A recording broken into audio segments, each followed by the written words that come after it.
পুরস্কারটা জীবনে দরকার আছে কাজের প্রতি আগ্রহ বাড়ানোর জন্য, এবং এটা স্বীকৃতি, এবং স্বীকৃতিটা একটা মানুষকে অনেক দূরে এগিয়ে নিয়ে যায়, তার মধ্যে অনেক স্পিড গতি তৈরি করে।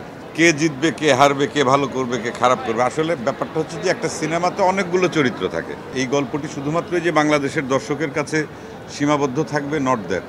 আমি নর্মালি খুব বেশি কাজ করি না, এটা দর্শক খুব ভালো করে জানেন। আমি 1-2 বছর পর পর সিনেমাতে অভিনয় করি।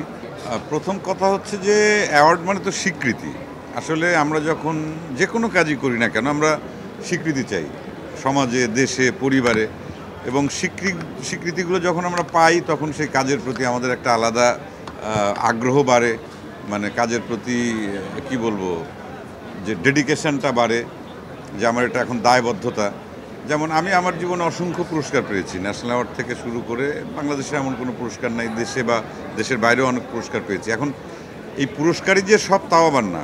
সবচেয়ে বড় পুরস্কার মানুষের ভালোবাসা।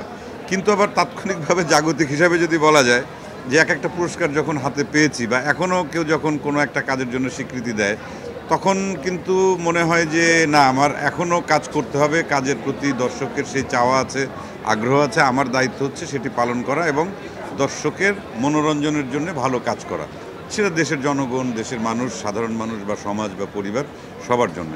তাই আমি এই পুরস্কারটাকে অনেকে অনেকভাবে বলে, কিন্তু আমি মনে করি যে পুরস্কারটা জীবনে দরকার আছে কাজের প্রতি আগ্রহ বাড়ানোর জন্য, এবং এটা স্বীকৃতি, এবং স্বীকৃতিটা একটা মানুষকে অনেক দূরে এগিয়ে নিয়ে যায়, তার মধ্যে অনেক স্পিড গতি তৈরি করে। দম আসলে একটা, আমি যতটুকু বুঝতে পারছি, এটি একটি আসলে ইন্টারন্যাশনাল একটা মুভি।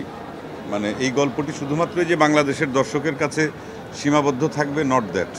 এটা আন্তর্জাতিকভাবে ছড়িয়ে পড়ার মতো সেই সম্ভাবনা আছে এই ছবির গল্পে, বা আমরা যাচ্ছি কতটা কষ্ট করে, কতটা ঠিকঠাক মতো কাজটা করতে পারি। যদি আমরা সাকসেসফুলি করতে পারি, আমার মনে হয় যে আন্তর্জাতিকভাবে স্বীকৃত একটি কাজ হবে বাংলাদেশের দম। তা আমি খুবই আশাবাদী, এবং আমি নর্মালি খুব বেশি কাজ করি না, এটা দর্শক খুব ভালো করে জানেন। আমি 1-2 বছর পর পর সিনেমাতে অভিনয় করি। ভালো গল্প না পেলে আমি করি না, ভালো ডিরেক্টর না হলে করি না, ভালো টিম না হলে আমি করি না। এটা হচ্ছে ব্যক্তিগতভাবে আমার নিজের রুচি বা নিজের চাওয়া, বা আমি কী করতে চাই, বা দর্শকের কাছে আমি কিভাবে পৌঁছাতে চাই। দম একটি ভালো সিনেমা হবে, আমরা সেটার পেছনে এখন সবাই পরিশ্রম করছি। কে জিতবে, কে হারবে, কে ভালো করবে, কে খারাপ করবে, আসলে ব্যাপারটা হচ্ছে যে একটা সিনেমাতে অনেকগুলো চরিত্র থাকে। প্রত্যেকটা চরিত্রের গুরুত্ব আসলে আলাদা, এবং চরিত্রগুলোও আলাদা, এবং একটা চরিত্রের জন্য একজন অভিনেতা বা অভিনেত্রীকে কাস্টিং করা হয়।